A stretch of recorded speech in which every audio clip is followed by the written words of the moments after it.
Hello there. I didn't catch it before it does. Anyway, hello there. Hello. Welcome back to the AgostinhoZinga show, episode number 658. Episode number 658 of the AgostinhoZinga show.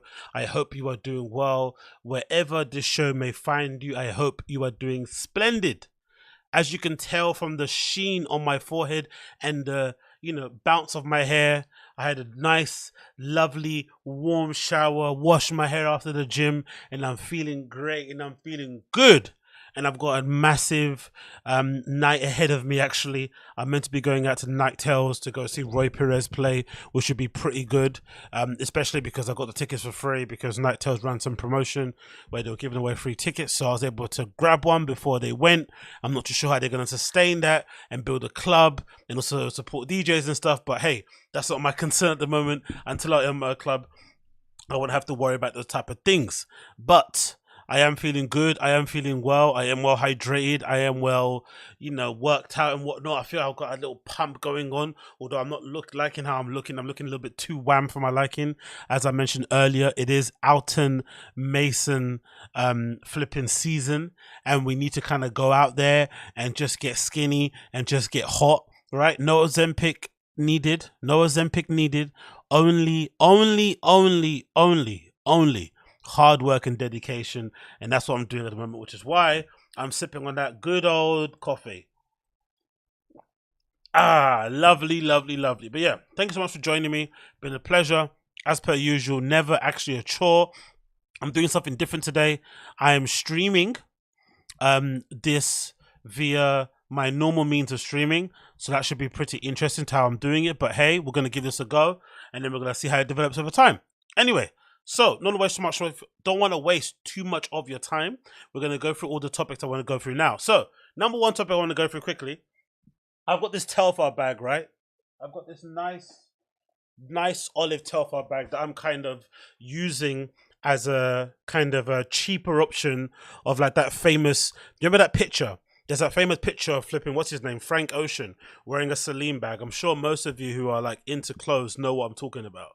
There's a famous picture of Frank Ocean Celine bag. Let's see if I can get up on here and I'll show you. But this is what I was thinking when I went with this color, because there's loads of colors of flipping, these Telfar bags out there that you can get, or Telfies, as the ladies like to call them.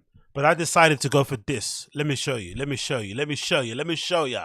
So this is what I was trying. This is basically what I was thinking about. There's this famous picture of what's his name, Frank Ocean, at Paris Fashion Week, gallivanting around Paris, doing what Frank Ocean does, and he was pictured having this legendary Celine bag from the Phoebe Philo days. What's funny also is that Frank Ocean in this picture looks like every kid on TikTok now. Every kid that's into streetwear wears this same sort of outfit. He's got the bubble jacket on, or the down jacket on. He's got the Arc'teryx beanie. Do you know what I mean? The light denim and shit. The only thing he's probably missing is Salomon sneakers. But this legendary Celine bag is basically what I went for with my Telfie. So I say much cheaper version of what flipping Frank Ocean has. But this is what I was basically trying to go for. You've got this great picture here actually, which is flipping awesome. I'll get it up on here basically. Let me see if it loads. Thank you, it did. Well, actually, let's go for this picture. This picture is probably the best one here. There's this great picture here. As you can see, Frank sitting next to Michelle Lamy and obviously the legendary Rick Owens wearing a do-rag, which is flipping hilarious. Look, you see Rick Owens there wearing a do-rag. These are all pictures taken from Paris Fashion Week. I forgot what show it was for. And then there's a picture here also with Frank Ocean sat next to Tremaine, who's also, now working at Supreme. Things are changing. I think he was helping out with Blonde, doing some creative consulting type of stuff, and now he's at Supreme and obviously smashing stuff with his own brand Denim Tears. But that was basically the idea behind me choosing to get this Telfar bag and this olive sort of colorway. But one thing I liked about the Telfar bag is that it's got these straps, right? It's got these really nice straps that I'm going to show you here on the screen. Let me get the thing back on here again. But it's got these really nice straps, right, that you can put over, because you can hold it like a normal bag here, but it's got these really nice straps. But then these straps, I realized, aren't for crossbody; they're for your shoulder. So these kind of fits. It looks a bit weird when you got it over your crossbody. So what I'm going to do later on as a project is I'm going to remove the straps here and basically drag them all the way towards the end over here.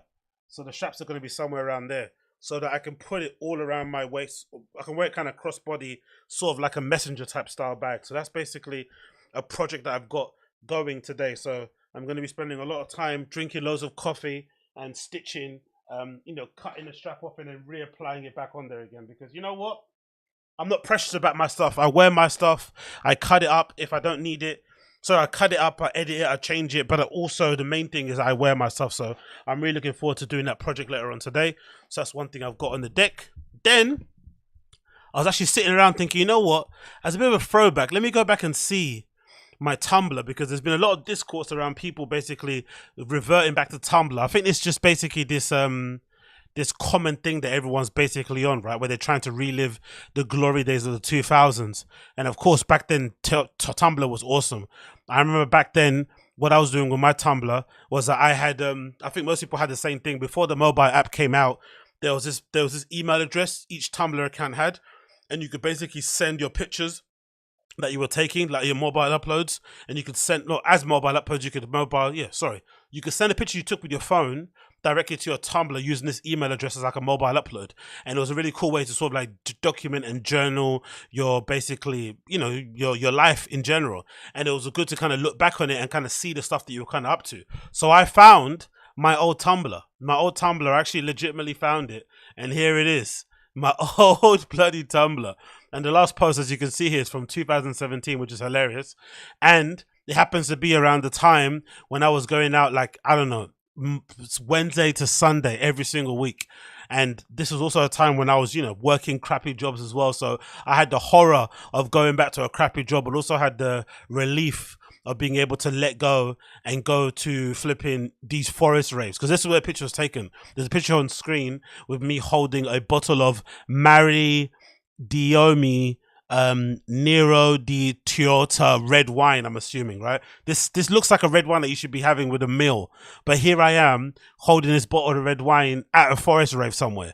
And these forest raves used to be really popular, a few years back here in London, where randomly people would kind of, put up these PA systems in the middle of basically Hackney Wick.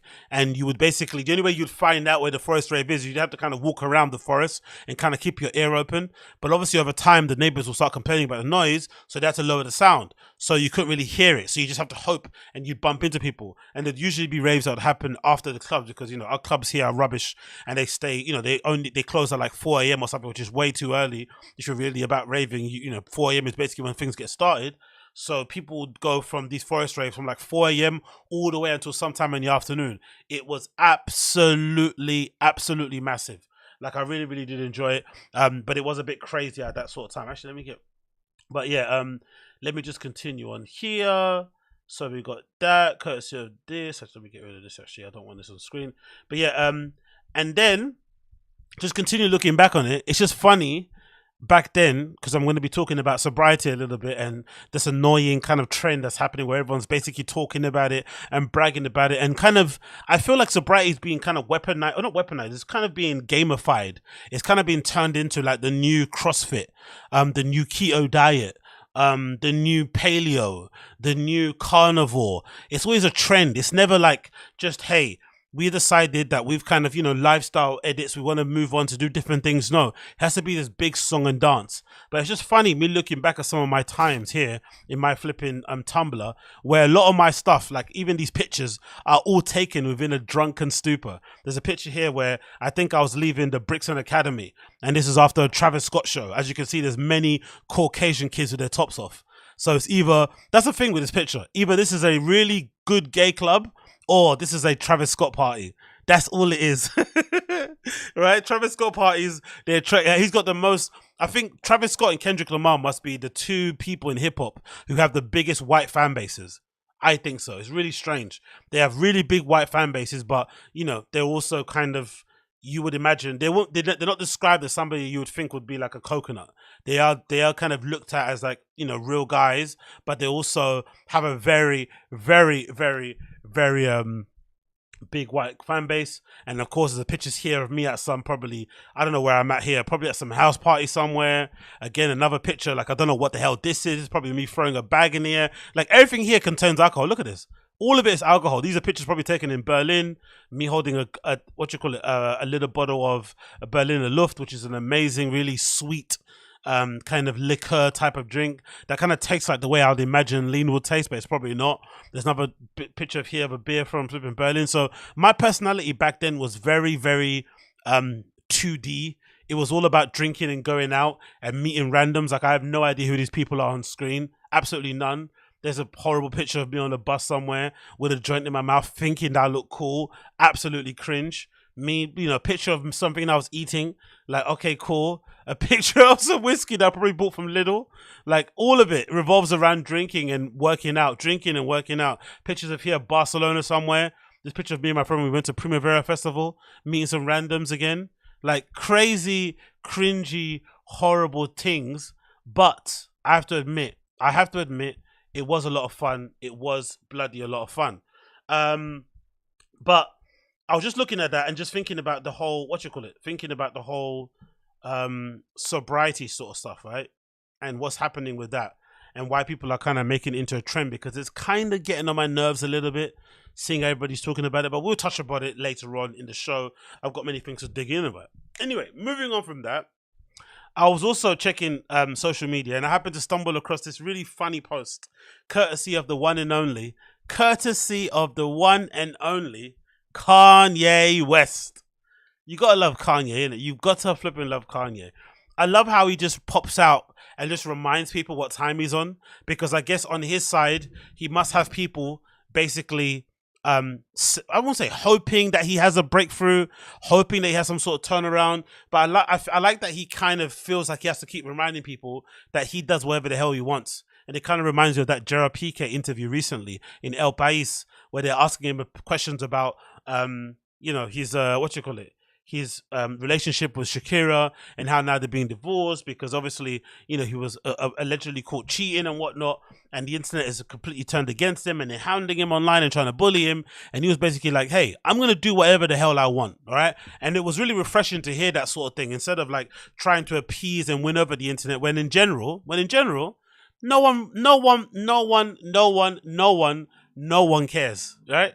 In general. And also, you're never going to win over the internet when you're really the bad guy. So I love that Kanye just kind of pops up randomly. I want to remind people, hey, I'm still on that mad time. So Kanye got on his Instagram recently and decided to put a poster up of the, you know, the funny, legendary comedic movie 21 Jump Street, featuring Jonah Hill and Channing Tatum. And the caption that he wrote is as follows: watching Jonah Hill in 21 Jump Street made me like Jewish people again. No one should take anger against one or two individuals and transform that into hatred towards millions of innocent people. No Christian can be labeled anti-Semite knowing Jesus is a Jew. Thank you, Jonah. I love you.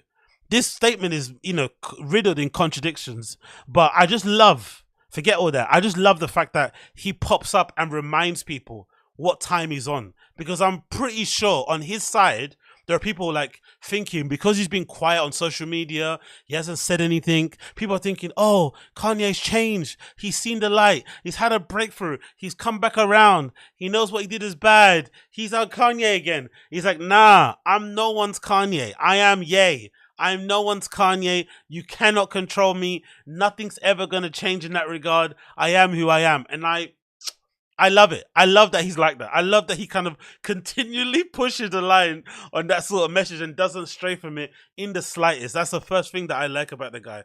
Because part of me thinks, hey, it's disappointing, of course, if you're a long-time fan of his and you see the stuff that he's doing and it can make you fall out of love with him, blah, blah, blah.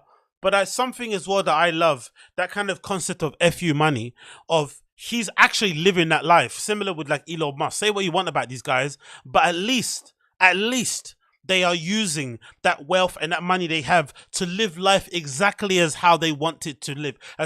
Live life exactly how they want and say anything that they want to say. Because they have the room, they have the luxury, they have the the financial backing. Bloody hell, that hiccup was weird. They have the financial security to kind of be okay. Because us regular people, we have jobs, we have reputations to kind of care about, future prospects, family members that we're scared of, friends that we're scared of, right? We have to kind of keep ourselves kind of kowtowed and, you know, kind of toe the line and be meek and whatnot. But sometimes if you've got the money to say F you and to say exactly how you feel, even if you are going to be labeled an anti-Semite, even if you're going to be endorsing people like, what's his name up there, right? The book I've got, even though you're going to be talking like that guy is your best friend, hey, at least you're doing it.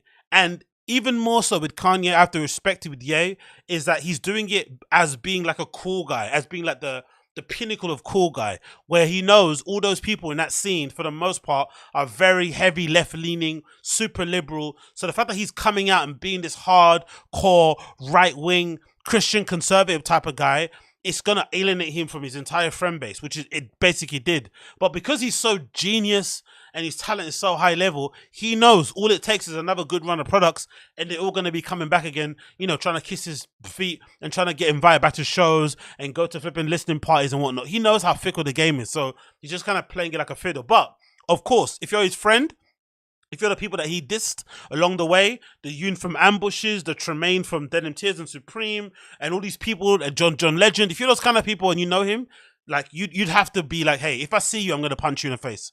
Because he's definitely somebody that you feel like hasn't necessarily felt the consequence of his words. He kind of has fights with paparazzi people, but when Diddy went to put it on him, he suddenly got on the internet. That was a really lame bit, I thought, of Kanye at that time, where flipping Diddy was trying to get at him to try and meet up, and he was basically screenshotting the conversations and sharing it on his feed and being like, if anything happens to me, Diddy did it.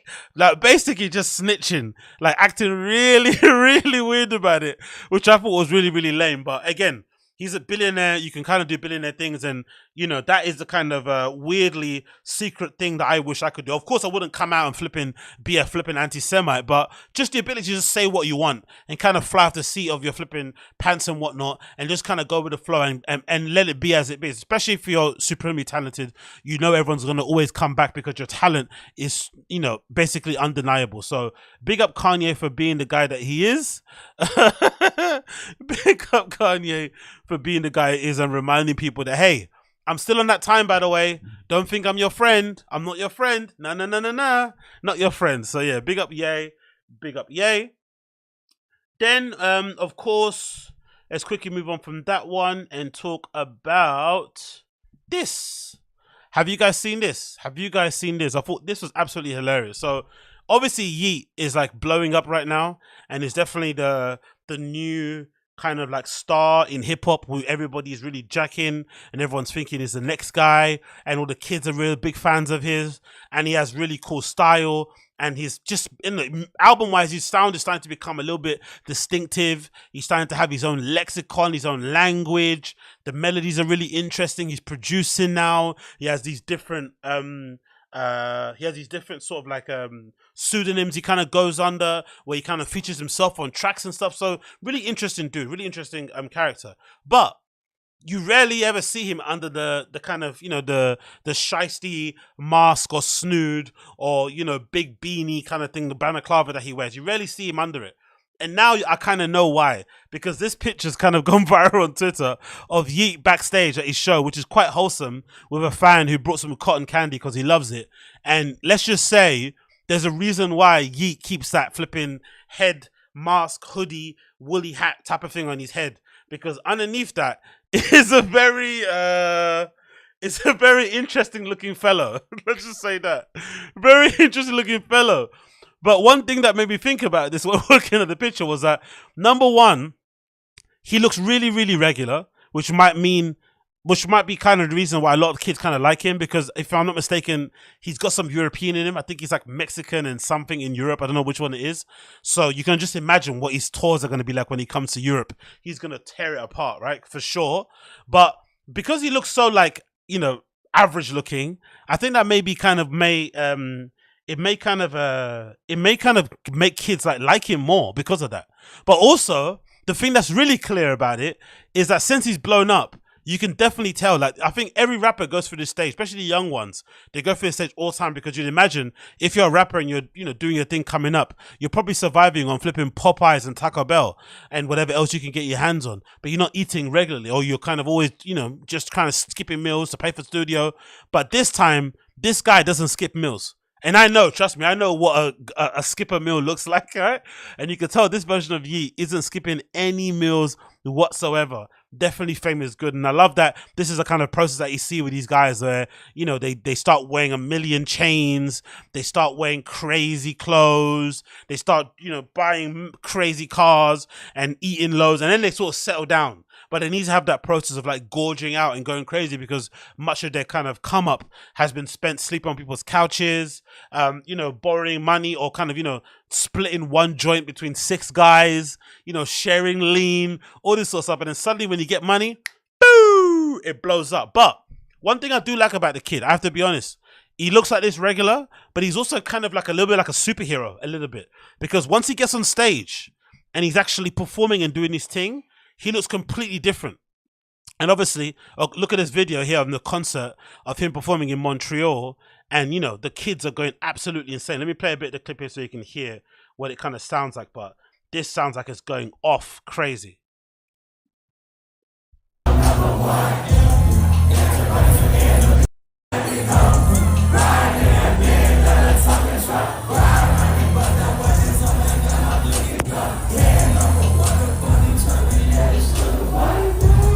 So yeah, clearly everyone's going crazy and loving it. And then there's another really cool image of here that you can see of him on stage with fans, of course, in there as well, going absolutely crazy in the crowd.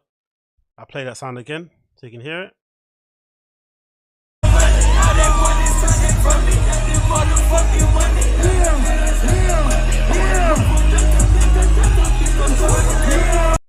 And I do like that even though there's loads of there's loads of flipping there's loads of phones, I still like that the kids are still dancing and having a good time. They're moshing and jumping up. So it's a good sort of balance. Whereas I feel like a lot of the people within my dance music scene, depending on who the DJ is, they just either go crazy or they just stand with their phone. There's no in between. Whereas I like these kids, you know, they're going out there, they're recording this stuff, they're grabbing the moments and kind of, you know, having it there in their phone that they can kind of look back on, but they're also having a good time also and making sure that they can kind of, you know, absorb the flipping moment in the moment and not just kind of look for it through their phone. But this final picture is really interesting here, right, of him on stage because he looks completely different to how he looks when he's behind the scenes with fans. And I do like that kind of superhero aspect of him, where when he puts on the balaclava and when he's sort of like on stage in these sort of like Yeet wear, right, when these sort of like, you know, what Yeet basically wears, all black, big boots, ripped jeans, patches all over them, flared, tight t-shirts, you know, chains with like upside down crosses and shit. You know how kids have to be edgy these days. But then when he's behind the scenes, you know, talking to fans and chilling out and whatnot, he's there looking basically very, very regular. I do like that about him. He has that super side, he has that superhero side about him, but he also has the completely regular side about him, which may be the reason why a lot of fans are really big into him, because he doesn't look like, you know, he doesn't look like a fucking athlete. He looks like a regular chill guy. So big up Yeet for being Yeet, and big up him for shining, and obviously for the kids for feeling it. That is bloody nice to see. That is bloody nice to see. Moving on from that, let's talk about this. Have you guys seen this? This is very interesting. So this is courtesy of Bloomberg, and it's regarding Ticketmaster, and it's regarding The Cure, who did a really interesting and cool concept, right? Where they did the following. The Cure priced tour tickets as low as $20.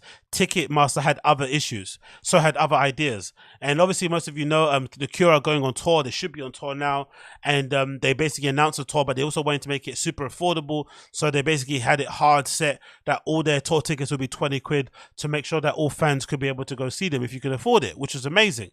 But then, of course, when those tickets get funneled through to Ticketmaster on their platforms and stuff, they added on to fees that would make up the difference of whatever they wanted to basically get from it, which resulted in the tickets going up to a crazy amount. I think there's an actual tweet here that kind of features it.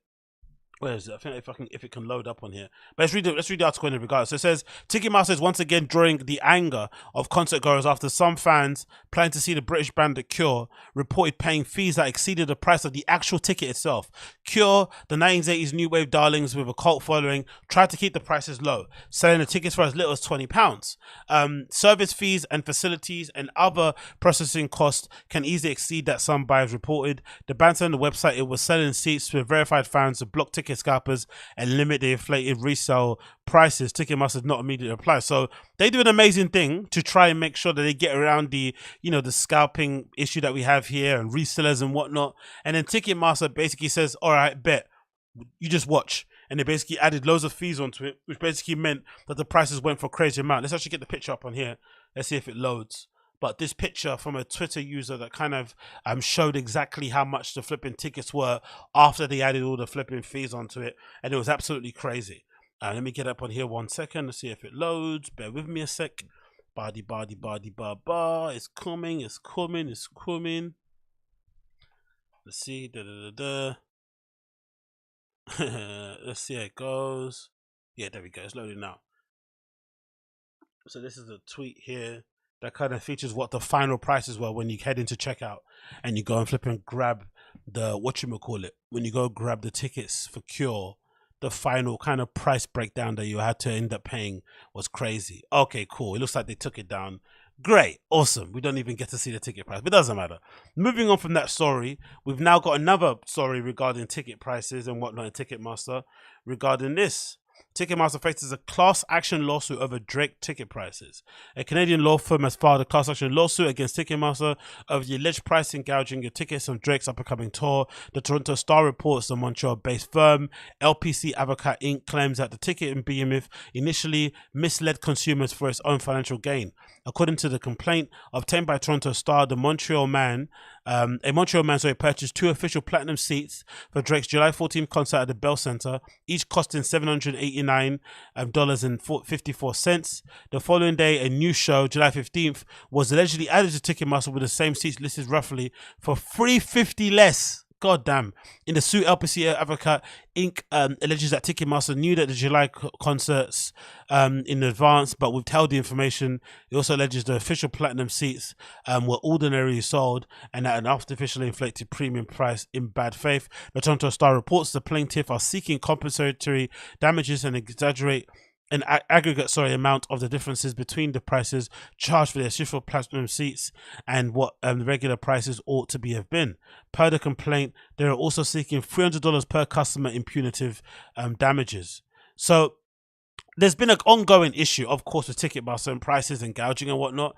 And I feel like it's really annoying because you got on one side people who are like, oh, don't complain about ticket prices because they're ticket prices. And if you can't afford to go, then don't go. But the issue is that the booking fees and the processing fees and stuff are becoming so crazy that essentially you can afford the face value of the ticket. Most people can, right? Anywhere between $10 to $60 or whatever it may be. But once you add processing fees and booking fees and all that nonsense, and it starts going up to $80, $100, it starts to become really, really crazy. Especially if you're thinking you're driving down there, you haven't paid for parking, you haven't paid for petrol, you haven't, accounted for your food, drink, putting your stuff in the cloakroom, whatever you're going to be. Suddenly it starts to add up and you're looking at already going to see your favorite artist perform at hundreds and hundreds of pounds, which may explain why so many people are now opting to go to festivals, because at least with festivals, you've got the kind of face value that you pay. And even if they add a booking fee on top, you're still getting to see loads of people for the value of basically one ticket. So you kind of get a lot more bang for your buck. But individual shows, of course, are the ones where artists get the most from because they sell merch and it's also just their own dates and their own fans and whatnot if they want to be. So the issue that I have in general is that the fans who actually want to go see their artists cannot, because the Ticketmaster essentially prices them out. But then, of course, I also think the majority of seats sold at these concerts are going to be going to like what you would assume to be like GA audience, right? The general admission audiences, not VIP. But so they make up the large majority of them, and they're kind of pricing those guys out of it, which kind of leads to, terrible shows and whatnot. And, artists maybe not be able to fulfill certain things and all that. It just becomes crazy overall. And I just feel like overall, if you're a fan of somebody, being able to see them perform live shouldn't be like a privilege. It should be something that every fan should do at least once with your artist, because there are some artists that you see perform live once and you're like, you know what? I'm good on seeing it perform ever again, because you're not really that good live. Whereas I think overall, it doesn't matter if you like them or don't. It's just good as an overall fan experience to see them perform one time. And if the Ticketmaster are pricing you out of it through these unfair practices, it's just really, really, really bad. And I wish we could get to a place where it was kind of somewhat balanced. where we can maybe have these maybe affecting only certain marquee events, maybe big theatre events, but this is happening across the board from like venues that are like 500 cap to like 20,000 stadiums. They are doing this on all accounts. So I'm hoping the kind of backlash and the fact that a lot of Gen Z kids basically are getting pissed off at it is going to lead to some sort of change, because we can't be having this going on anymore, man. We can't be having this going on anymore. But big up the kid, or the guy, sorry, who is suing Ticketmaster now. Hopefully he gets some benefit from it, and hopefully he is able to kind of basically show them up for being the flipping crooks that they are, and we're able to live in a situation where fans are able to buy tickets for their favorite artists, and it doesn't turn into some crazy thing that only VIP people are kind of permitted to go to. It's absolutely annoying. I hate that stuff. Anyway, moving on from that, we got this really great article that I wanted to talk about, courtesy of flipping RA. That's absolutely wonderful, and kind of for me is a bit of a throwback to the golden era of RA. For me, the golden era of RA was around 2004 to like 2016 was for me the golden era of flipping RA, when I discovered it around that sort of time, where basically I immersed myself on every single part of that site. I legitimately think I must have read every feature back then. I must have went through every DJ poll, every flipping DJ poll, every feature, every interview, every mix series. I went through everything. I devoured the whole thing, because that was the first time I sort of discovered electronic music, dance music, and DJs overall. And I went to really kind of absorb everything about it, especially because I was all the way in ends. I was living in Canton in my mum's house and whatnot, and I just was all the way away from that whole scene. I didn't know nothing about it. I had no cool hipster friends. I was kind of just in ends, slumming it out, and I kind of was transported to this other world when I see all these features and these interviews. And if anything, those first features that I read about Berlin, about the club scene overall, is what basically made me want to go. Like, I think I have a lot of people, like, thank a lot of them, and I do kind of appreciate people who kind of come up to me and say, oh, wow, man, your podcast basically made me want to go to Berlin, and made me want to go to these places, made me want to go to Fold and shit. That's obviously, I'm appreciative of that completely, but, my main thing, my kind of, I take no kind of credit for it, because a lot of that early sort of inspiration I got was from RA. RA are the one that kind of gave me that wanderlust. They're the one made me be this flipping weird techno tourist that I am at the moment, where I kind of jump on cheap Ryanair flights and hop to these kind of fun different cities all over the place to basically absorb their town, absorb what they do, and kind of catch a vibe and whatnot. And this article here, courtesy of RA, is another example as to why the site was so good back then. Obviously, it's gone through some changes editorially, staff-wise, and maybe kind of, overall what they stand for, and the kind of product is maybe watered down. Maybe it's a reflection of the scene. I don't know. But this is, for me, another example as to why RA was definitely one of the better platforms in dance music overall when it comes to putting these articles together. This article is titled as follows: the founder of Hoppetosse, Berlin's beloved club, revealed the secrets to their longevity. And if you don't know, that Hoppetosse is basically a club that's on a boat, and it's from the founders of another club called Club de Visionnaire, which is essentially on the canal, which is one of the most, I think, I think awe-inspiring, or maybe kind of maybe awe-inspiring clubs to go to, because of the decking that it's got that kind of looks out to the canal, the fact that the music policy is really eclectic and wild and not very much centered around techno, which is very different and very kind of bizarre for Berlin, because of course it's a techno city for the most part. So to go to a club like Club de Visionnaire and kind of go into this really amazing little spot where you only have to pay like between €5 to €10, sometimes maybe maximum €15 to go in, and you usually have great DJs playing all the way until like Monday morning when they open on the Saturday, and there's this nice decking, looks over a canal, and when the sun comes up you can be out there smoking a cigarette or tripping balls off of MDMA or something. It's ridiculously perfect. But they've also got this other spot that they have that's on a boat, which is a flipping crazy place to be at. I haven't actually been there yet. I'm actually going to be going there when I go in April. I've always walked past it, but whenever I'm going, I'm always going to got other plans in mind. But this time that I go in April, hopefully I'm going on April 22nd, I'm definitely going to make sure that I visit there and kind of, see what it's all about, because I've DJed on a boat before. I've played on a boat for like a staff party back when I was doing that sort of kind of grind and hustle. And, let me tell you, it's not the most easiest place to kind of play and to kind of set up and to kind of create a vibe overall. But I love that how this kind of article essentially dives deep into how they basically made it work. And what I like about the feature, the interview, what they speak about is twofold. Number one is that Hoppetosse, they've not tried to make it a club on the boat.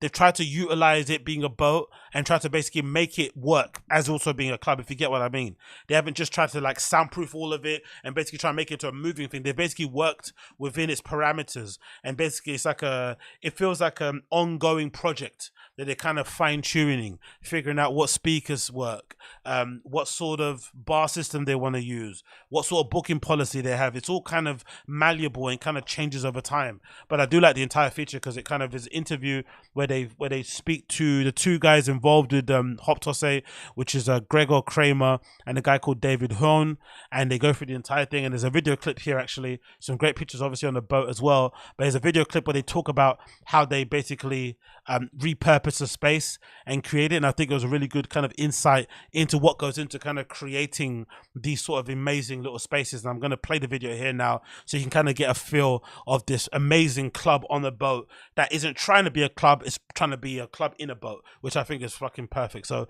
this is a video courtesy of RA. It says repurposing unique spaces, Hoppetosse.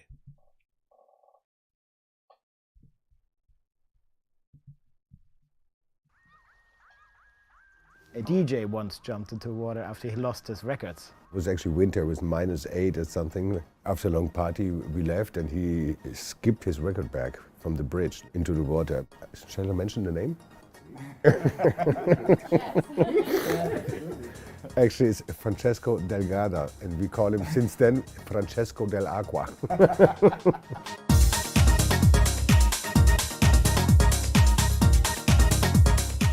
I'm Gregor. We founded CDV in 2001 and Hoppetosse we took over in 2013. I still do all the bookings. I'm still passionate in music and always looking for the best sound. My name is David. I started here in 2006 as a boat builder, and then later on I continued in CDV. Also set up an event agency with other boats and venues.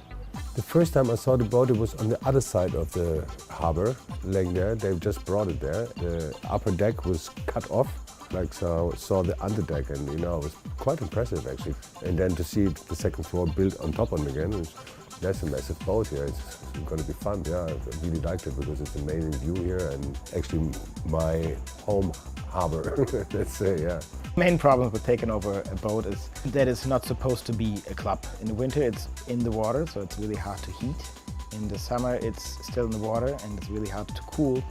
And then also there's a problem with the height of the room. To put a proper sound system in here is challenging because when it's empty, you have a complete different sound experience than when it's full, because the room around the people gets smaller. So you need like a setting that is somehow in between for a full and an empty club.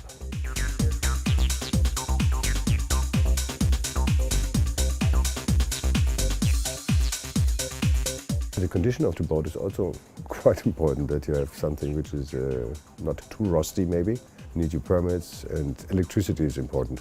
The boat is moving, it's a moving part, and then you have a cable that is basically needs to be stabilized. So that's the challenge of electricity going on board and then also water going in and out of the boat.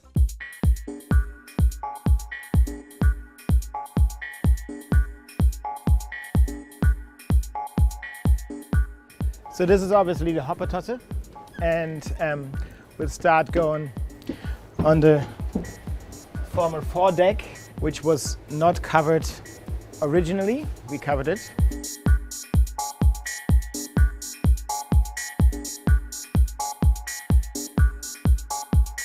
I think this is one of the best views in Berlin that you can get. In summer, this is also a bar. We have a bar here and then a tent set up and more tables. Over there you can see the Badeschiff, and this is the arena, which is a big event space.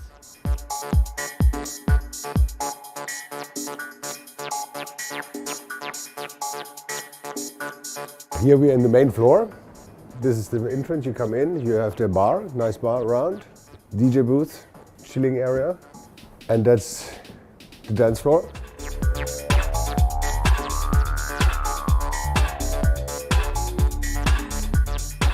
And that's our new sound system, which is custom made for us. It's made from a guy in Slovenia. I like his approach because the way he builds speakers, it's like KAWS speakers up front here. And he has like an idea of a very round sound, which is quite fat, but still very defined.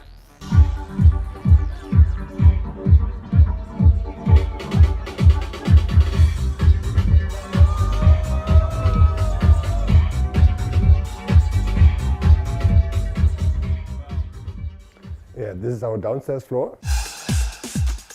So now down here on this floor, it's different. This is not a custom-made sound system for us. It's like more like a patchwork and by try and error system, I'd say. Yeah, that's how you do it. We have like the DJ booth in the back, which brings us to a situation where we could install 4 of good basses over here. On top we have in the corners also some alt D&B speakers, which I really love. They're very well built. I think it's always good to combine things and see what's working. Especially for places like this, which are not normal, acoustically perfectly set up. That's right, actually, yeah. If you want to start a business like that on a boat, it's very important to check out the spot where you are neighbors, because you have the problem with sound on water, travels a lot. I mean, back in the days in Berlin, there were many more spaces used for clubs and venues and everything. But I think the sound problem with neighbors really pushed clubs further and further away. So I think the sound issue is the most important. So make sure that you don't have very close neighbors next to you. Otherwise you need to soundproof the boat very properly, what we also did.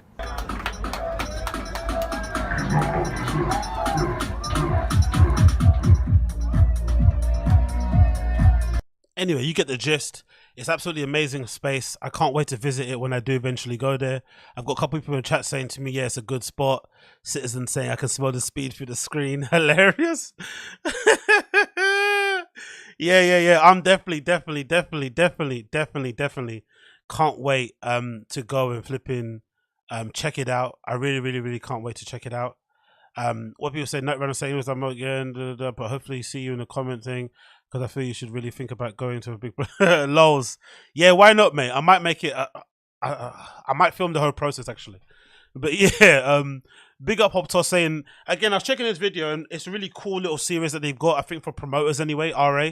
So they put this really cool series together. I'm pretty sure it's called like for the promoters. Let me quickly just make the screen smaller. But I'm pretty sure it's like a promoter series, which is really cool. So it's kind of giving people kind of an insight into what goes into kind of building these clubs. They're kind of looking, yeah, it's called the art of promoting. If they're kind of looking to sort of check it out and kind of build a club themselves. And also just for people curious, you know, if you're just a fan like I was. But I think for me, ever since I kind of saw what Rogan has done with the comedy mothership that he's got over there in Austin, and kind of how he's been able to sort of like scratch that itch and being somebody that's clearly a stand-up, you know, geek and fiend and obsessive with it. Even though if you don't think Rogan's funny, he's kind of doing what he kind of, you know, a dream maybe of all maybe comedians, if they had the ability and means to just open your own club and book yourself and your friends and kind of rewrite all the wrongs of the industry in your own sort of space. And I think that's what I'm kind of going for as well. So that my North Star, as Brendan Schaub would say, is to kind of have my own club. And when I see stuff like this and I see what they're doing out there in Berlin, it kind of fills me with hope and inspiration of what I'm going to end up doing in the future. But it's also a little bit bittersweet because, you know, this is kind of the only place probably in Europe that something like this can kind of exist, where this kind of legit club on the boat basically, you know, does its thing kind of all year round. And obviously they have the ability to kind of go into Club Divisionaire also. I don't know if they're kind of, you know, evolving on from that, but Club Divisionaire feels like more of a seasonal place that's only open in the summer, which won't be open by the time I go, which I'm really gutted about. But still, I love that they're kind of providing this and being kind of open with it. And I also love the fact that the clubs in general have such, or over there anyway, they pay such attention to detail, to the sound. There's a lot that goes into it. You don't really hear these guys speaking about or kind of, you know, pontificating on the need to make sure that they book the top 15 people on DJ Mag or like on, you know, Mix Mag top 50, top 100. It's all just something that they do from friends of friends, recommendations. They'll try people out. There's a clip on, I think there's a section in the interview where he kind of gave, I think, somebody from Slow Life, a promotion group and also a record label, a chance to do a party because the guys kept kind of bugging him, and they gave him a random day to kind of do it, and then he kind of caught on, and then they kind of became part of the family. So clearly there's always a kind of a chance to kind of have your event go on there. And I'm sure if I was living out there, and I was able to kind of prove my worth and kind of show that I had some level of community, I'm sure they'll probably give me an opportunity to put on the party there also. But why not take the inspiration forward? Why not think bigger?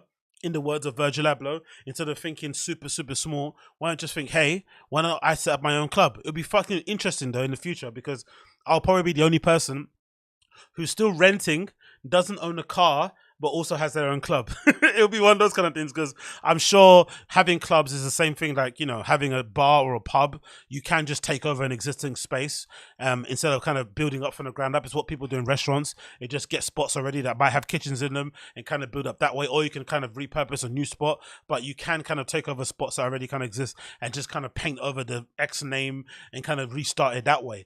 That could also be an option, but I'm definitely going to look forward and kind of look to do that when I go sometime in the future to have my own club. But I am really looking forward to going to visit this place in April, and I can't wait to go see what's about, because, you know, like unlike some places over there, it kind of, you know, centers more around disco, a lot of electro, a lot of house music, so not a lot of techno in there.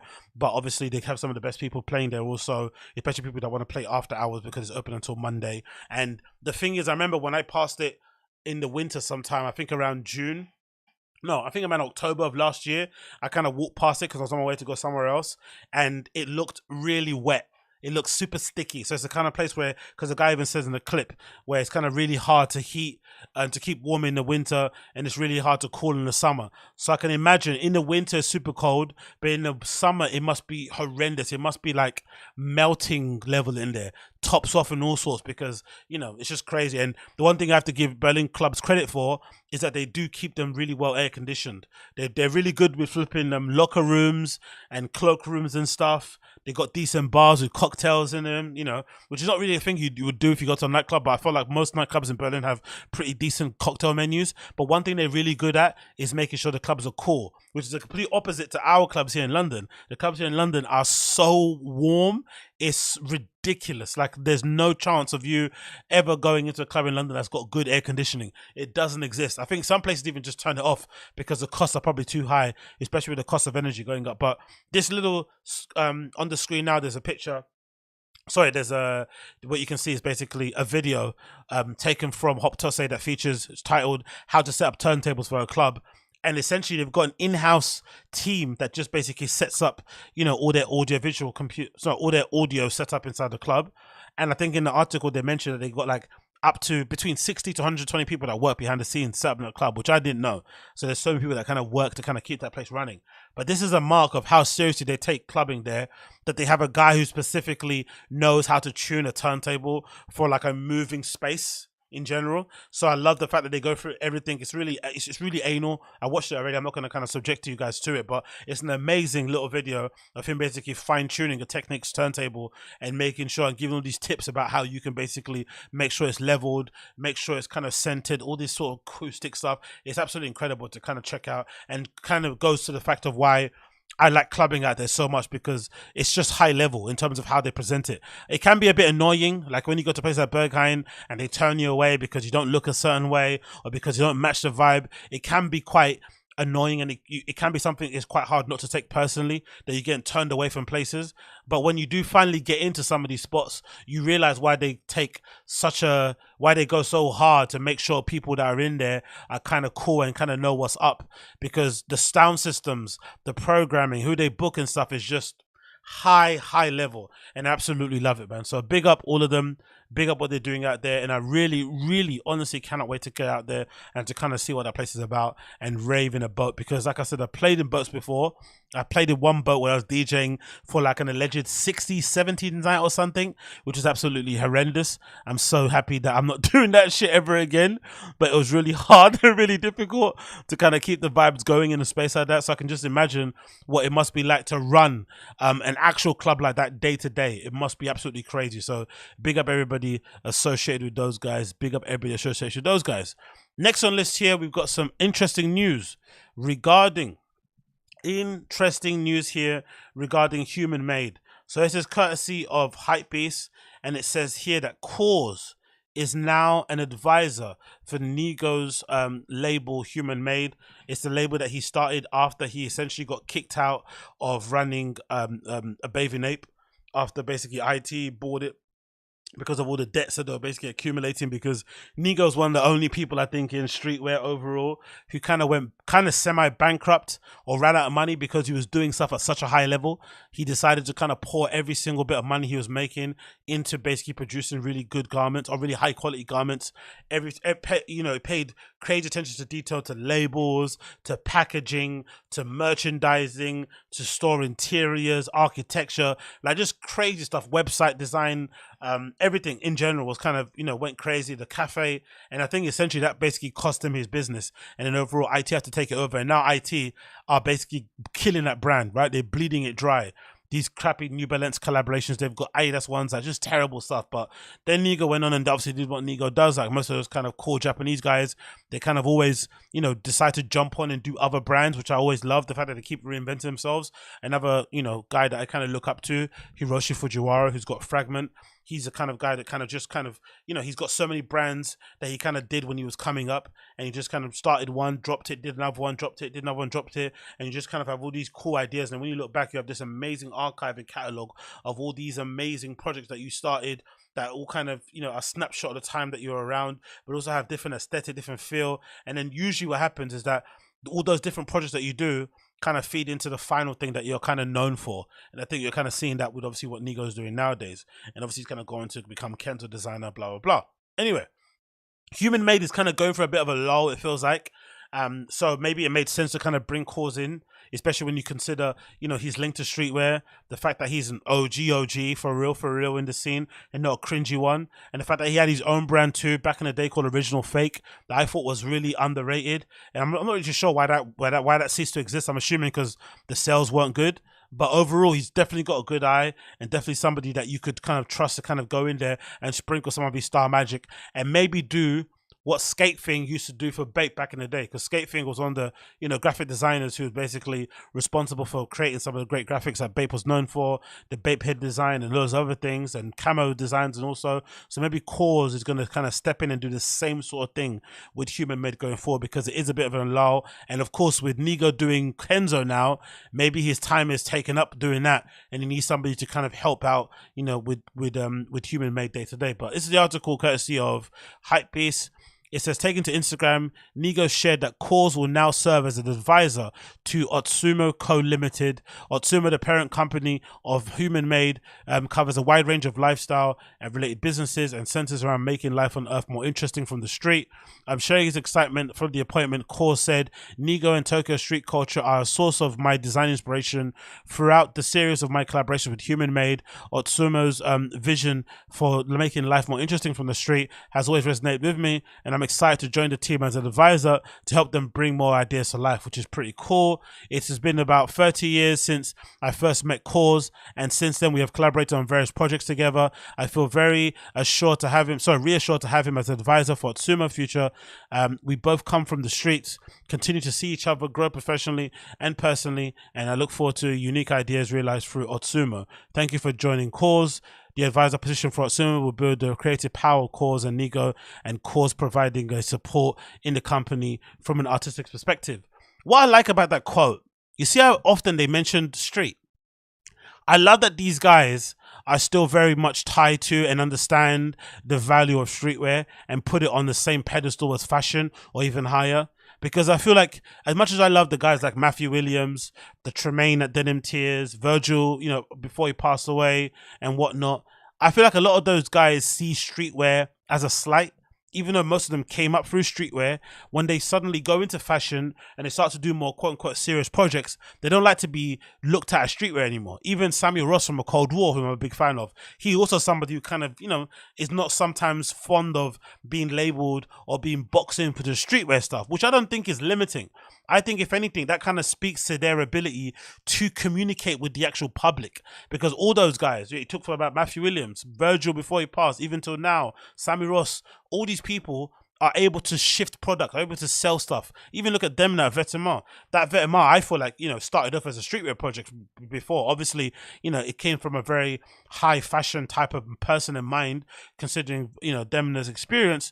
But what he put out on the runway was very streetwear focused. A lot of hoodies, a lot of t-shirts, sneakers, denim, hats and whatnot, all those kind of basic tenets, I feel like, of the kind of building blocks of flipping streetwear. And then over time, it then become the overriding sort of influence of cross fashion. And now it's kind of like interlinked. It's sort of like you can't kind of detach streetwear from fashion at all, because it's always going to be a part of it, even though these fashion commentators and whatnot will keep saying that we're returning to flipping tailoring, which I always thought was like a weird racial dog whistle to get the blacks out of fashion, because they hated us sitting on the front row, you know, rappers smoking blunts, arriving late and whatnot. So they kind of always say, we're returning to tailoring, which basically meant get all the Caucasians out on the runway. We don't want these blacks out here anymore. But I do like that these guys at the top of their game are still mentioning streetwear and still saying that these, you know, basically streetwear is basically responsible for their success, and they're not, you know, ashamed of being associated with it. So I love that. I really do love that. But the one thing I do remember, my favorite thing that I love about flipping KAWS, I kind of just thought about now, was the KAWS. Do you remember this? It was a KAWS Bape Chomper varsity jacket. This varsity jacket, I remember queuing up outside the busy workshop in Upper James Street in London. If you know, you know. And queuing up for hours to try and get this jacket. Then the store owner coming in and saying, hey, we only have 4. Then the first 4 people that were in line basically buying 1 each, and there was none left. And then by the time we get inside the store after queuing the whole day, the only thing I could buy was Bape sellotape. Bape sellotape. You don't know that pain. You don't know that pain, man. I went in there trying to buy a varsity jacket and I left with sellotape. Absolutely horrible. But this is the jacket. This jacket is an absolute grail. This Bape Chomper jacket. If you're not seeing the picture, it's essentially a black varsity jacket with the classic kind of KAWS X's on the chest and the sort of teeth design that comes across the flipping body. The materials of it are gorgeous. If I'm not mistaken, I'm pretty sure the X's on the front are 3M or really high silver. There's a really cool picture of, I think, the Clips or something wearing this jacket, or maybe Omarion in one of the Bape catalogs as well that I remember from back in the day. But it's 100% grail and something that I went to buy back in those days, but it was never flipping available. It's such a cool jacket, man. So if KAWS are able to do something like that as an advisor, as a collaborator back in the day, just imagine what he's going to be able to do now as an advisor with the keys to the flipping, you know, factory, and obviously with the ear of Nigo still being there. It's going to be flipping amazing to see. So I have no doubt KAWS is going to be able to do something amazing over there. I can't wait to see what he ends up doing, because the stuff that he did, of course, with Original Fake and the collaboration he did with Bape were always up my street. But this KAWS Chomper varsity jacket was definitely a grail for me, and definitely something that I remember KAWS created back in the day that was absolutely sick. So let's wait to see what more he has coming up when that eventually does happen, what more he has coming up when that eventually happens. Moving on from that, we have to talk about this. So this is a fun one to talk about, because this guy I actually know for a long time, and I've kind of known him kind of from afar and online, mostly through forums. So this is a collection I'm kind of loading up here, courtesy of Stray Rats. It's drop 1 of their Spring Summer 2023 collection, and the guy behind it, Julian, I kind of know him from forums, from posting on these, you know, fashion forums back in the day, where you post your outfits, where you'd post what you're buying and stuff, where you get ridiculed if you didn't know certain pieces, like you didn't know certain bits of information, like whether or not the TVs on whether or not the store that had the TVs in the flipping window was Supreme. You didn't know. You just said, oh, the store with the TVs on it, and you get ridiculed and stuff, or you know, you didn't know what date a particular item came out. It was really nerdy, crazy stuff. But it was funny to look back on, because I remember those times, a lot of those guys that would kind of like, you know, try and e-bully you on the internet, which is so R-worded, because none of that stuff ever impacts real life, really. But you think about it, some of these guys that we're warring with back in the day and stuff were grown men back then, because I must have been probably like 17, 18, or maybe even 19. But you're arguing with these grown adults, these grown men who have kind of traveled and been around the world and been into things before you, because they're basically older, and they'll be arguing with you and debating you about the merits of a certain brand and why this is good, why this is not good. It's just kind of funny just to kind of look back on it and kind of think about. But it's also funny to see, because Julian was obviously a big part of it back in the day, and then he went on to start Stray Rats, and now he's kind of, you know, one of flipping Tyler the Creator's best friends. Obviously does other things as well, and projects outside of it, I'm sure of it. But it's quite cool to see how he's built Stray Rats into being a legit brand. And it kind of feels like, maybe this is not fair to say because I know they've done the collaboration, but it feels like maybe Marc Jacobs with Heaven kind of got his inspiration from what Stray Watts is basically doing, this kind of nostalgia drenched brand that kind of, you know, cares about graphics, cares about colors. It's just really kind of unique in terms of its ability to sort of like synthesize a moment in time, maybe like, you know, late 80s, early 90s, early parts of 2000s, that particular kind of chunk in time where graphic design was the best, where product shots were amazing, where lookbooks were king. Like, you just kind of be able to kind of funnel it all through one collection, and it's great. And I feel like, you know, the guys that know that Stray Rats probably have some of the best t-shirts, some of the best snapback hat designs, and also some of the best kind of like, accessories here and there, like belts, beanies, clips and whatnot. I really love what they do. So big up Stray Rats for putting together a good collection. But it's just cool to see like somebody that I kind of knew, you know, back in the day, basically making a really legit brand that's doing great things, which is amazing. Because I remember, you know, trying to order Stray Rats from the guy directly and trying to send him money via PayPal, and now he's got a legit store. That's, you know, a legit store, sorry, online. He's selling it to stores all around the world. He's shipping internationally, and it's a legit business where he probably employs a bunch of people also. But I'm gonna check through the collection now to see what they've got here. But it's all looking pretty decent. You got a really cool t-shirt here. It says Stray Rats Hardcore. I like the beanie, which kind of reminds me of like the Stash Subware sort of like font in terms of what they're using also there. Let's continue to the next picture here. Come on, load up, brother. Maybe just make it back to small. Let's just put it back to small because this is taking ages to load. Then you got a really cool picture here as well, I love. With features a graphic with a person with some straight, relaxed hair over the eye. Kind of reminds me of what Louis Uzi Vert is going for in terms of his look. I really do like that. It comes in red and the blue. Then you've got a really nice hoodie here, zip-up hoodie, with again the logo in that great, that great kind of old school graffiti type of style. You got another one also with what looks like a children's illustration that says "Wicked Twisted Stray Rats." I really like that. They've also got great sweatpants also, but I think that comes from, you know, Julian being a bit of a hardcore kid. A lot of those hardcore bands have really cool sweatpants and hoodies and whatnot. So he always does really cool like suits, I think, in my opinion, they're a little bit more interesting than the others. And obviously Rat Girl as well, I like as well, because it kind of reminds me of X Girl from before. So that looks really cool. You got a nice t-shirt here also with a kind of bitmap image of the rat. You've got this really nice contrasting hoodie with the different colors on it as well. I love this. Oh, that, again, what I said before about the flipping hats being the best. Stray Rats got one of the best hat designs. I love this sort of like pinwheel design with the yellow, with the white and the purple.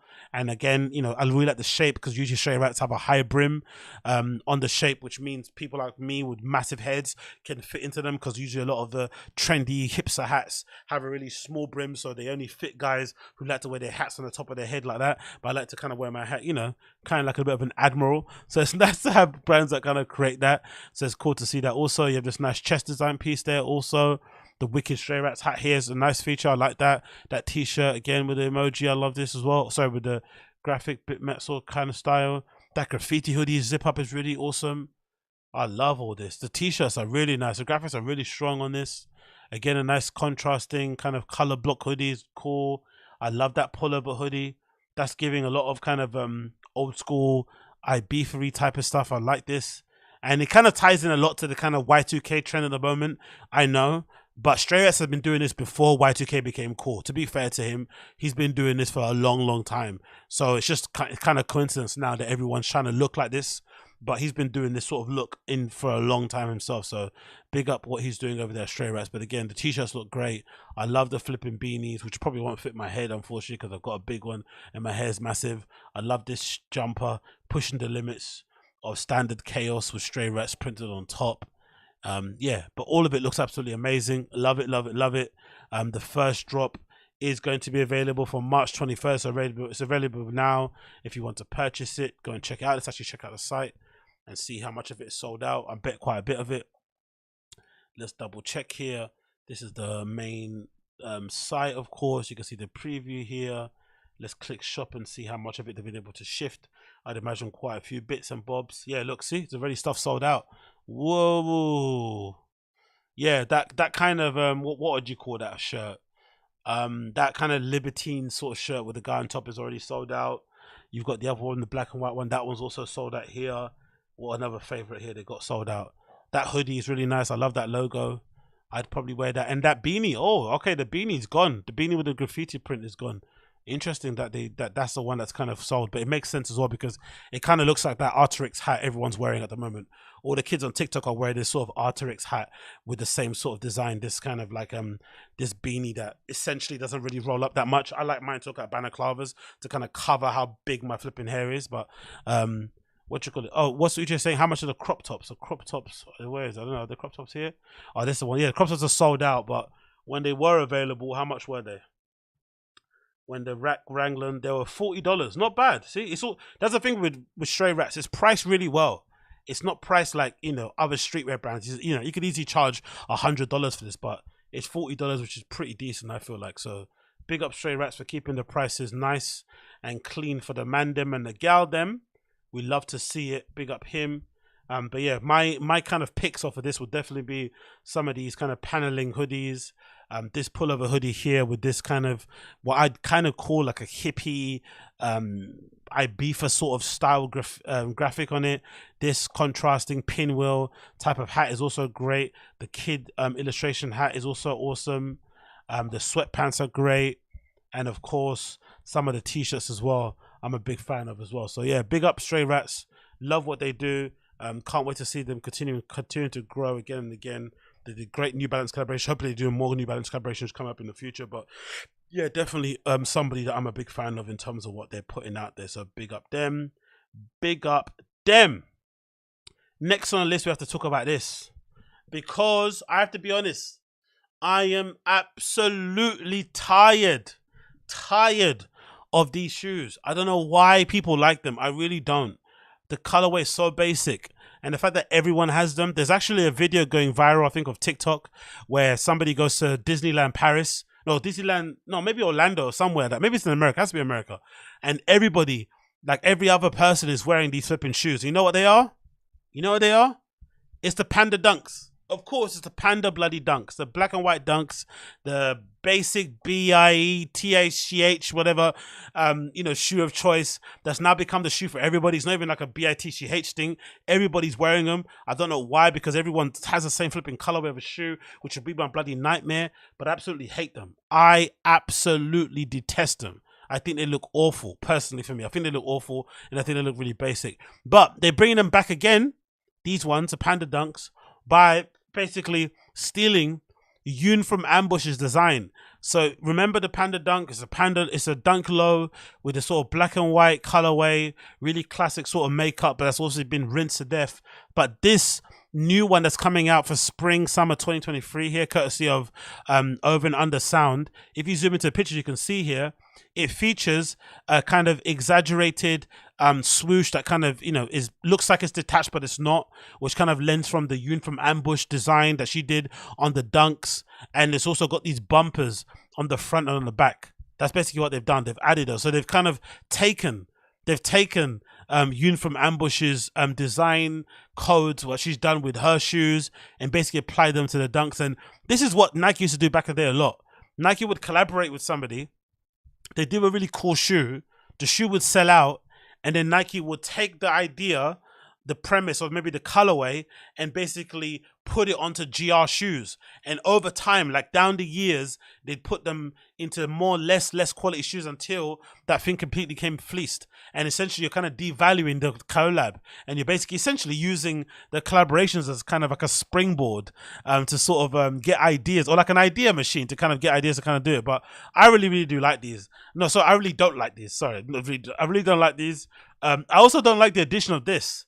They've got like an extendo tongue for some reason. So I feel like the Dunk tongue is quite perfect. I do feel like Dunks, you know, have this thing where like, I think Dunks are kind of like similar to Air Force Ones. After a while, no, Air Force Ones are not like that, because I think Air Force Ones, once you wear them a lot, sometimes they can kind of create a different character for it. Sort of like a Converse.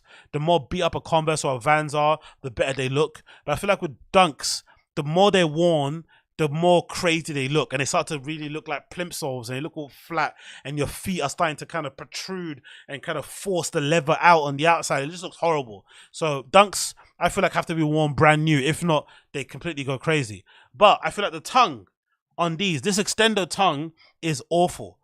awful, the extendo tongue. It looks really ridiculous. And yeah, I'm not really a fan of it in the slightest. But I feel like if I was Yoon from Ambush, I'd want some royalties or I'd want some kickback, because this is definitely Yoon from Ambush's designs that they've kind of jacked here. This rubberized swoosh that basically has an extended bit here that doesn't connect to the back, that's sort of floating, and these plastic bumpers at the front and the back that kind of feel like, you know, they're there to make sure that you don't fall over, or they're there because you might be redacted. Like, I'm not really a fan of these, I gotta be honest. They look absolutely awful, and they kind of remind me of, you know, the most basic of persons who has no idea what to wear and has to flip and look into magazines into what to wear, or basically wear what everyone else has on, which I can never do. So not for me, would never do it, but I'm sure these are going to be so popular again in the summer and people are going to be all over them. But I detest this makeup. I detest them. I think they've been really rinsed. Nike's gone out of their way to overproduce these, and now they're going to flood the market with millions and millions of these more, plus all the fakes that are going to be made. It's going to be an absolute crazy time out there in the streets. So stay safe. If you do have a pair of Panda Dunks and you are considering wearing them, please don't.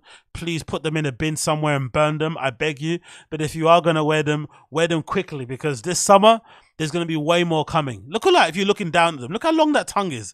That's a crazy tongue. It doesn't even fold over. It's just a big tongue that just sticks out for nothing. Horrible. So yeah, if you got a pair already, please make sure you wear them quickly, because everybody, and I mean everybody's going to have them this summer for sure. Especially around festival season. You're going to see so many people wearing these during the summer, in festival season, in the parks and whatnot. It's going to be absolutely crazy. And there's nothing worse than being out and about, you know, feeling fly, feeling cool, feeling like you're owning the city, and then seeing some random person wearing the exact same thing you have. It can crush one's soul. I've been there, trust me. And I know it's over dramatic, and I know I'm being a little bit annoying about it, but I guarantee you, I flipping hate it.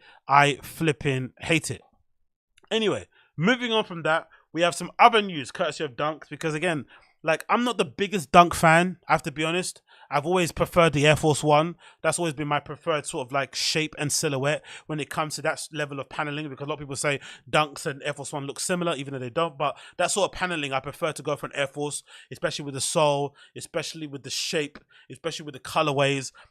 Perfect. I feel like the Air Force One's a perfect shoe. But a lot of people prefer the Dunk because it's a little bit more slim, a little bit more slivette, a little bit more sleek on the sleek on the shoe. I kind of understand it, but for me, especially now that Dunks have become trendy, like, I fucking, the worst thing I can do is buy a pair of Dunks now, because I'm gonna look at everybody else, and I hate looking at everybody else. I'm not really into that at all. But I may be tempted into going back into wearing Dunks again after seeing these Supreme Ramellezee Dunks that are going to be coming out very, very soon. And these look amazing. I'm not going to lie. And one thing I do like about them is that they're meant to be a Dunk SB, right? But for some reason, they decided not to go for the padded tongue. It looks like either it's a very thin version of the padded tongue that they have, because Nike, and if you don't know, Dunk SBs usually have a really fat tongue to sort of like, mimic skateboarding shoes, and also to kind of hold your foot in better. And usually Dunks SBs have elastic.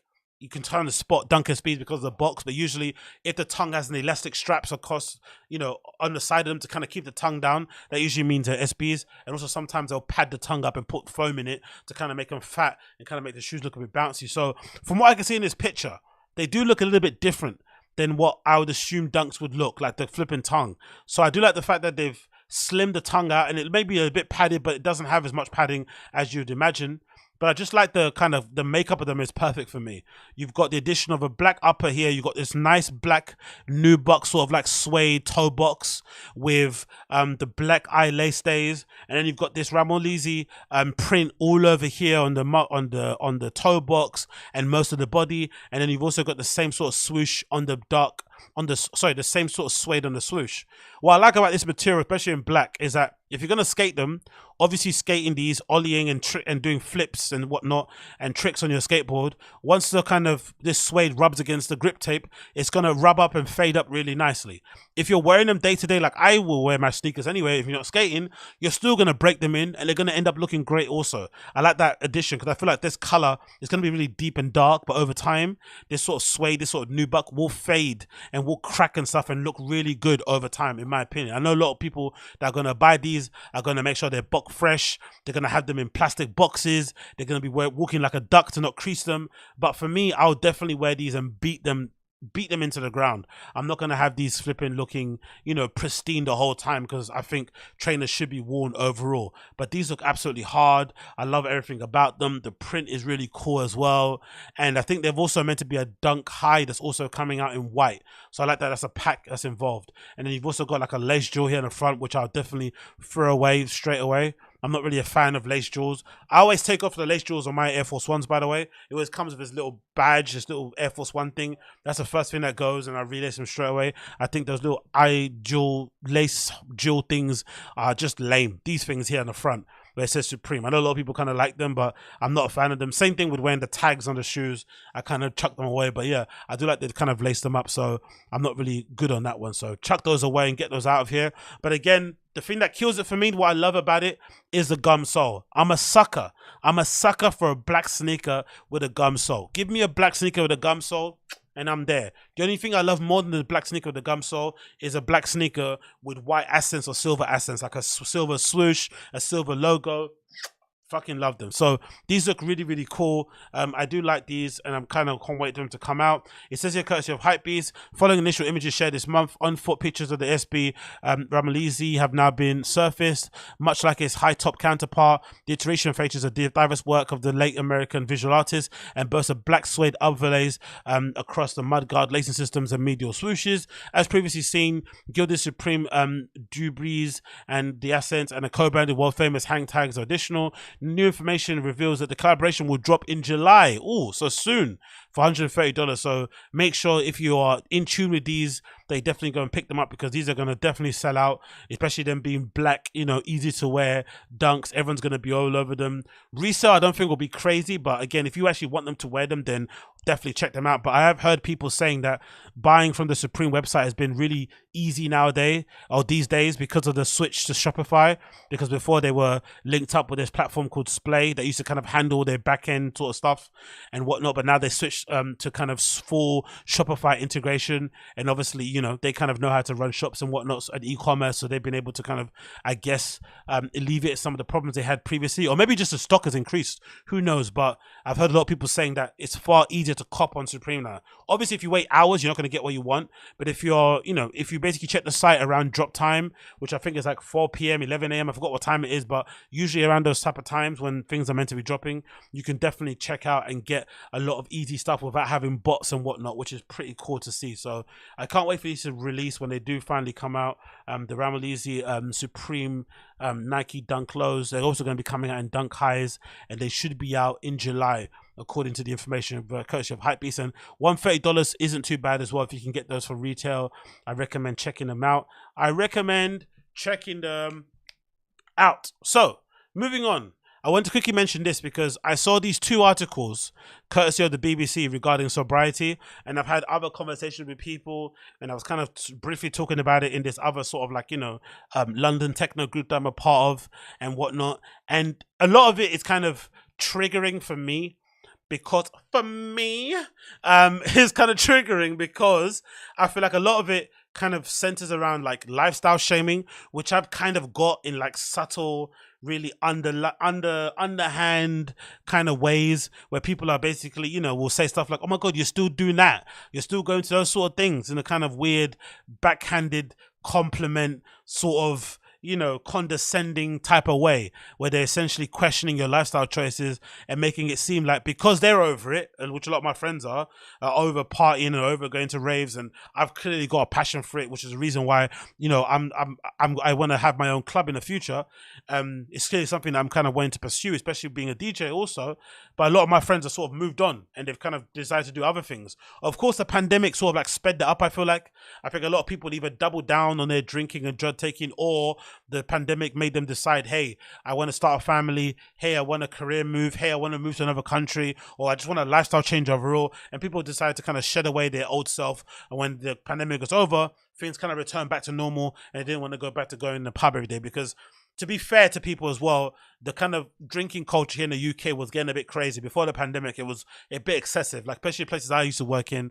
I worked in social media. I worked in marketing, especially for startups and whatnot. And that whole scene centered around, drinks on a Friday, drinks on a Friday for team meetings, drinks on a Friday for company meetings, drinks during the week with your team members and colleagues and whatnot. Especially, most of the places I worked in startups in London were in places like in Old Street and Liverpool Street, where they're sort of referred to like our version of Silicon Valley. So a lot of those places are where all the cool bars and restaurants are. So because of where you are at work, you just happen to be where all the cool cocktail bars are. So you kind of end up going there, especially if you've had a stressful day or just any excuse to go there. So the drinking became really, really crazy with people. And some companies I worked for, they had a bar. There'd be places like, WeWork and stuff, offices that would have flipping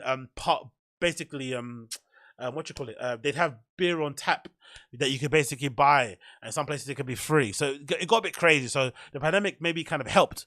But I saw this clip that I thought was really cool, and I thought this is really interesting because I feel like this is the best kind of way to kind of go about it. And this is courtesy of a clip taken from BBC, and it features the manager of Sidemen, which is a YouTube channel and collective that's obviously really popular here in the UK and popular obviously all over the place. A notable member being KSI, and the manager of this is really young. I think he's at 24 or something, killing it in the industry, doing great things. But he basically said, like, cutting out alcohol basically allowed him to succeed and kind of get to new heights in his career, which is basically evident. But let's play the clip and you can hear what he has to say here. I quit alcohol so I could become a success in business. Actually, let me take off this.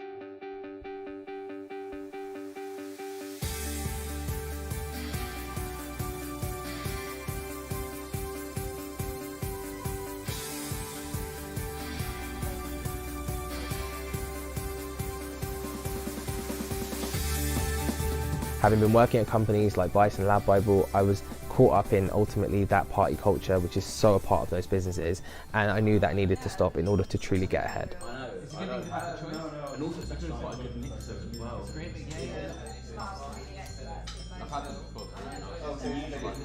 So now that I don't drink, us at Arcade Media are very aware that others might not also want to drink, and we always want to make the culture inclusive of everyone, no matter what their enjoyment habits are in their social life. For example, if we have Friday beers and pizza, we'll always have a range of soft drinks on offer. Or if we have a company away day, there will never be drinking as an expectation. We'll have coffees, teas, and any other soft drink that people might want. And not everything is hosted in a pub. Not to say that not drinking alcohol is somehow better than drinking. You can definitely find a happy medium, and that is ultimately a great position if you can do that. I think my generation, Gen Z, has a very different view to alcohol. Alcohol is much more about you as an individual and how you want to enjoy it, rather than a culture setting the trend and saying that you need to drink in order to be a part of something. So I do like that, and I do like the fact that career-wise, I think that's very important to say, in that how important it is to basically have some level of balance, or to maybe abstain from drinking alcohol, especially if you want to progress in your career. There's no doubt about it. Because for this guy to be 24 and to be the manager of Sidemen and doing what he does, and basically, living a pretty decent lifestyle, earning quite a bit of money, especially here in London, and just generally having a cool job that a lot of kids his age would want, you kind of have to assume that you'd have to put the party into one side, because you can't be doing Wednesday, Thursday, Friday night drinks and also smashing it at work. It just doesn't kind of go hand in hand. And I do like the fact that this new generation now have become cognitive of the idea of kind of separating work and kind of play. Whereas I feel like my generation, it was sort of like all the same. Like, he speaks about places like Vice and Lad Bible. I remember the early iterations of Vice when it was kind of, when Terry Richardson was still kind of taking pictures from there. There would be Vice parties here in London where I think most metropolitan cities had that. I'm sure New York had it, but I remember London Vice parties were insane. There'll be times that you'll be in these parties sponsored by Jägermeister, sponsored by Red Stripe, sponsored by I don't know, anyone else, liquor company out there, alcohol company, and you'd be standing there thinking, how the hell are they paying for this? Like, especially back in the day, Vice used to have a collaboration or long-term partnership, but I think with IBM or one of those computer companies, and they'd be having crazy parties where essentially they had an open bar the entire night. And if you know anything about those trendy, hipstery type of events, usually open bars would be like a timed thing. So it'd be to kind of get people in there, to make sure you kind of get a crowd. You'd say open bar from like 6 to 7, but after that people have to pay. So you'd have to get people in to kind of get the free drinks, so you take all the pictures. But Vice parties would be open bar the entire time of the flipping event, whether it was an event for an exhibition, whether it was some sort of book release, a panel discussion, there'd be drinks available on tap. So if that was what they were doing for parties, I can only imagine what it was like for the people working in the office. It must have been crazy. And office culture, again in the UK, was really crazy before the pandemic, because like he's mentioned, a lot of our, especially in the UK, a lot of our social events and times to spend with friends was obviously in bars and pubs. A lot of our pubs have really cool, or have really good food, maybe visiting chefs, maybe pop-ups start there, like, you know, various pop-ups, like, you know, pizza pilgrims, that's now become a nationwide sort of like pizza chain. Started off being like a street thing, and then kind of developed into basically, you know, being its own legit restaurants, but it obviously had pop-ups in flipping pubs.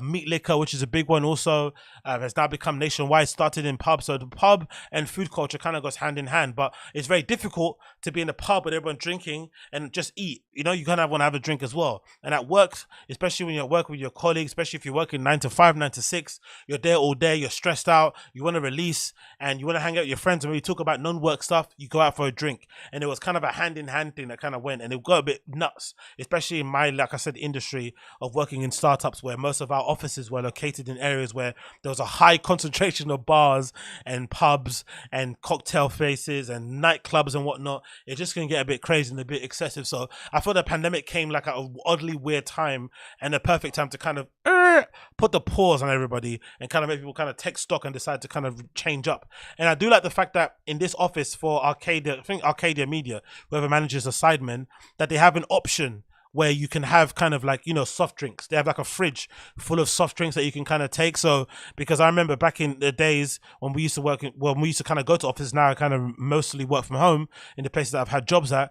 Most of the time, the kind of the soft drinks would be an afterthought. Either there'd be like a fridge full of beers that, you know, companies send you as promotion or you'd buy, or someone would go and buy them at a local Tesco or Sainsbury's, but they usually forget to get soft drinks. So then you're kind of put in a position where you're kind of only catering for the alcoholics, because everyone wants the beers and the alcohols to be free, because, you know, you don't want to pay for it, of course. So that kind of got a big excessive. So just having this as an option kind of allows people, even if they did want to have a drink, it gives you an option to not to have one. You know, it kind of gives you good sort of option, so you're not really being silly in that regard. But there is a part of me that also thinks that a lot of this sort of like sobriety talk is turning way too much into like a keto thing, when keto was really popular, and people are getting a little bit crazy with it and kind of turning it into their whole identity. Whereas I feel like in general, there just needs to be more balance. I think that's what people just lack in general. And I think I speak for myself, and I speak for people that live in the Western world, because I've been to places like Spain, Spain, France, and places like that, right, where a lot of people drink, but they drink in moderation. And I feel like in the UK specifically, we have a real big issue with drinking in moderation. We have a real big issue with doing drugs in moderation. Everything is to an excess. And I feel like in UK specifically, we have people that operates on the extremes. Either they're completely sober, or they're completely, you know, functioning alcoholics, drug addicts and stuff. And I feel like there should be a happy medium. As I see when I go to places like Berlin, I see all these people who essentially go out and get messed up from Saturday all the way till Monday, and then Monday morning they get to go to work like nothing happened and just kind of wipe the slate clean and go on again with life. But I feel like with us, the party always kind of rolls on every day. Like, you know, there's many people that I've heard who have kind of been working and doing drugs and whatnot during the week, or drinking during the week. It kind of gets a bit excessive and a bit crazy. So people just always need to kind of go down the sobriety route, because they don't see any other option where they could go to a bar and order one drink and be cool. It always has to turn into 17. Whereas I feel like a lot of people could kind of learn, or kind of try at their best, if they could possible, to try and kind of operate in a world where you can have some level of balance and whatnot. But of course, the Gen Z kids, for some reason, have an ability to do it. And I think like the whole Gen Z not drinking thing, I think is a bit overblown, because when I go out, I do see a lot of Gen Z kids, and I feel like they're probably the first generation who I feel like have introduced, which is something that happens a lot in Berlin or other places like in Europe, like Spain and Italy and France, where a lot of people sometimes go out, especially for parties, and they just drink a soft drink and they maybe do drugs, but they just have a soft drink and don't drink any alcohol. Where I feel like here in the UK, alcohol and drugs are kind of go hand in hand. Whereas this newer generation, I feel like are coming up and have kind of made it cool to go out and just not have any alcohol or pre-drink before when they get from home and not buy more. So you're not coming out of the club, you know, absolutely wasted, and just do some gear at the club or just not do anything. So that obviously is happening. But I feel like the whole Gen Z thing or sober thing is a little bit overblown, in my opinion, a little bit overblown. But there's a really cool article regarding it anyway, courtesy of the BBC that speaks on it. I'm going to quickly read it now. This is courtesy of the BBC. It's called Work Life. Get it up on your screen. Obviously, you can see some cool looking Gen Z kids here on the cover image. It says a complex combination of outside pressures, information overload is driving young people to snub alcohol far more than generations before them. So let's read this article. As a teenager, Lola's drinking went in cycles. There was a night heavy drinking, then a regretful day spent piecing together the previous evenings together. Next, a period of sobriety before the next big night out. But when the pandemic hit, Lola moved back with her parents in London and her drinking came to an abrupt halt. Lockdown, she says, presented her with an opportunity to step back. Now 22 years old student, 22, Jesus Christ, imagine that, man. That's cool. Is enjoying a different relationship with alcohol. She recently tried clubbing sober, and although she still drinks, it's much...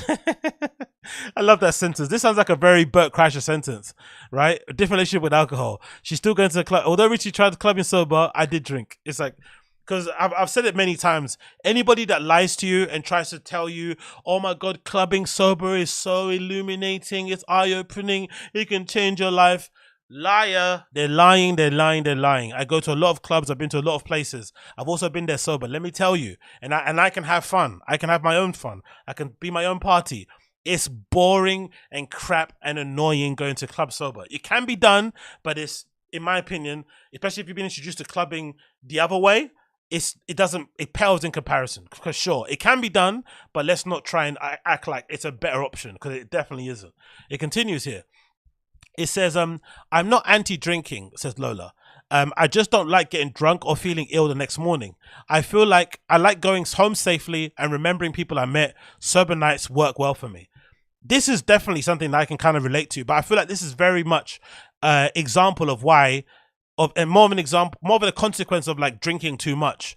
Because if you drink, you know, to get a buzz and to chill, you can go back home and not have a crazy hangover the next day. It's only when you go excessive, you start mixing your stuff, you start doing loads of drugs, that suddenly it becomes crazy and it extends to a 2-3 day hangover. Because now I know if I go out, usually it can turn into a 2.5 day hangover, which is absolutely brutal. Especially if you want to get stuff done, it can make you feel horrible about yourself and all this sort of malarkey. But I feel like if you drink in moderation, you can have the ability to limit the effects of the flipping, hangover. And of course, if you listen to people like Dr. Huberman, he's got loads of different tips that you can use. Magnesium tablets, every drink that you have helps. Drinking loads of water. There's stuff that you can do to limit this, to minimize it, but you know, it is what it is. Lola isn't an anomaly among her friends. She says all have been drinking less than the pandemic, and she feels no judgment from her peers when she's not drinking. Friends who haven't limited their drinking as much as me think it's cool when people go out and sober. It's a you do you mentality where people are respectful of your choices, whether you're protecting your mental health or just don't fancy it.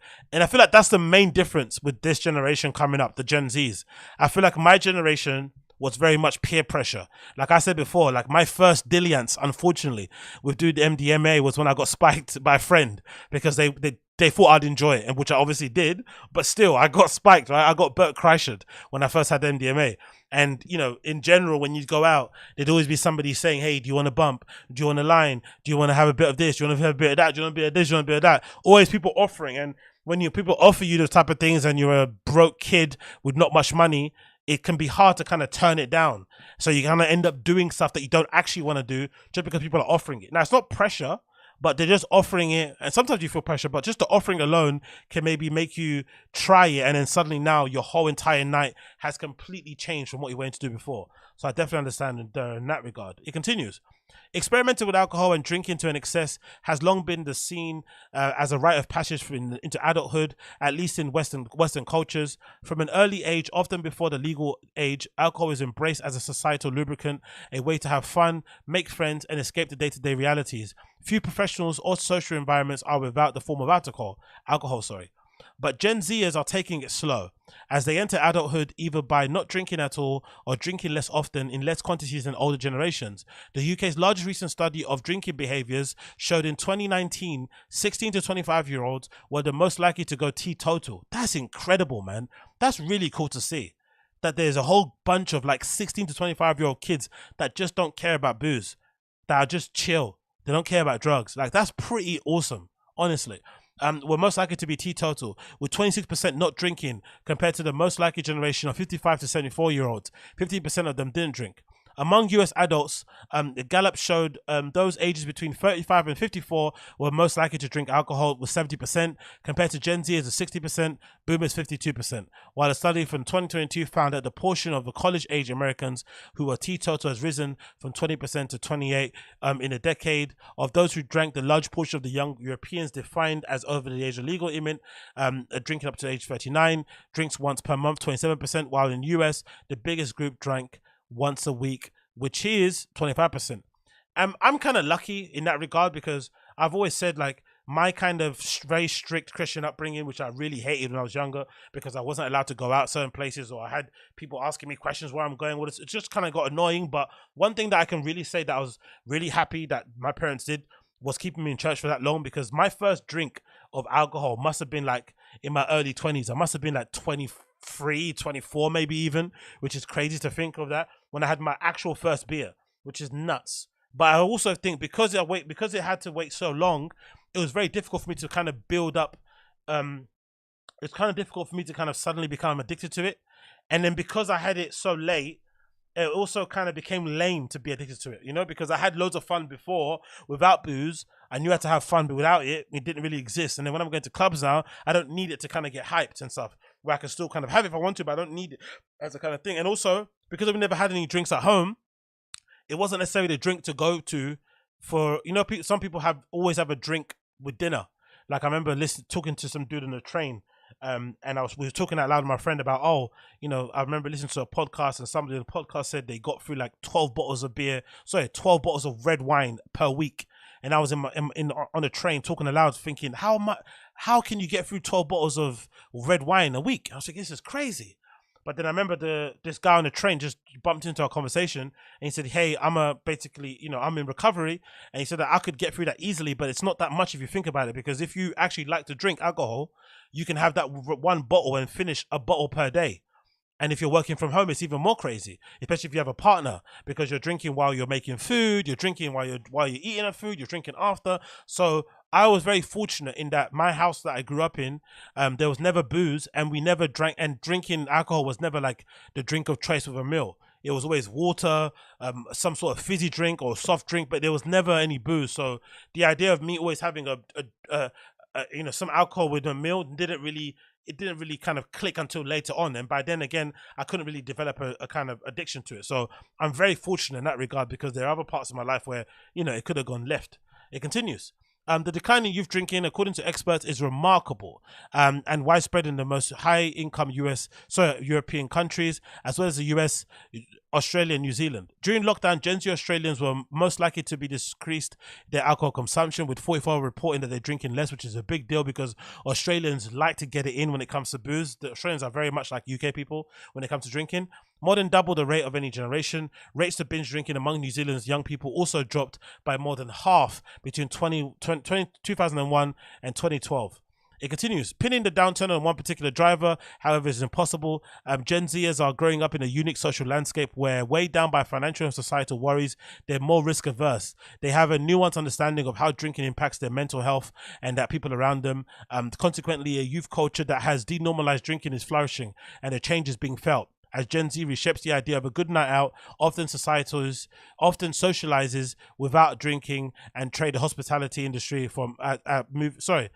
the trade and the hospitality industry are moving at a fast pace. I've seen this myself, because I see a lot of Gen Z kids that go out nowadays, especially in the clubs I go to, who are more worried about their outfits and how they look than they are about getting messed up in the clubs. And I remember for me, when I used to go to nightclubs, it was like an escape. It was a place to kind of go get crazy. And kids nowadays, I feel like, are going to clubs to express themselves. So they're basically what you describe as club kids. They go in there to get taken pictures of. They go in there to connect to other people who like the same scene, same music, same scene. You see that happening in places like Unfold and Fold. They're happening all the time, every Sunday and whatnot. But it's kind of popping up as a thing. Or even places like what's the thing, like Guttering, they do the similar sort of vibe. A lot of people going out just to show off their outfits, just to show off, you know, certain makeup, a hairstyle, connect with different people that are kind of into the same sort of thing, you know, link and build, as opposed to going there to categorically get messed up, which is what we used to do back in the day. Clued in and risk averse. Part of the reason for the decline in drinking in Gen Zs appear to be the more cautious than older generations, both in terms of health and how their peers perceive them.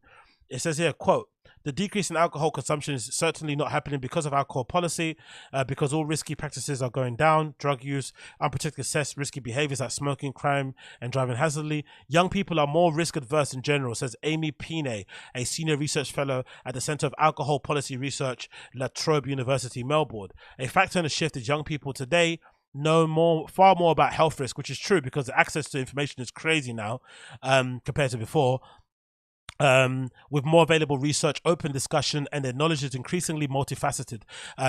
She says it's easier than ever to learn more about the perils of drinking, whether that's by a quick Google search, tapping into TikTok communities like Sober Talk, or talking with friends and family members. For example, concerns about losing control and developing a drinking addiction is markedly heightened among young people. Google research in 2019 has showed 41% of Gen Zers associate alcohol with vulnerability, anxiety, and even abuse. Wow. Interesting.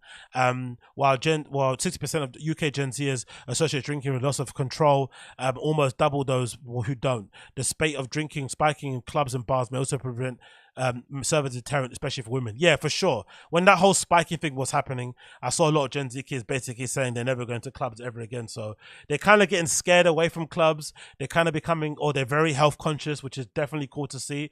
But I just like the fact that there's a whole bunch of like 16 to 25-year-olds that are not putting drinking and alcohol on a pedestal, and they're just kind of vibing and being them and being young, and also not kind of limiting or, you know, hurting their developing brain and their bodies with all this sort of nonsense and toxins they're putting in there. They're being clean, they're being vegan, you know, they're sticking away from all these, you know, seed oils, they're not drinking booze, they're doing all that cool stuff, which is nice because you're going to get really healthy grandparents in the future, which is nice. Plus, with young person's every move being potentially played out in real time, social media or for friends and family and even employers letting loose comes loaded with risk. According to the same Google research, 49% of Gen Z say their online image is always at the back of their mind when they go out socializing and drinking. It's no wonder that 76%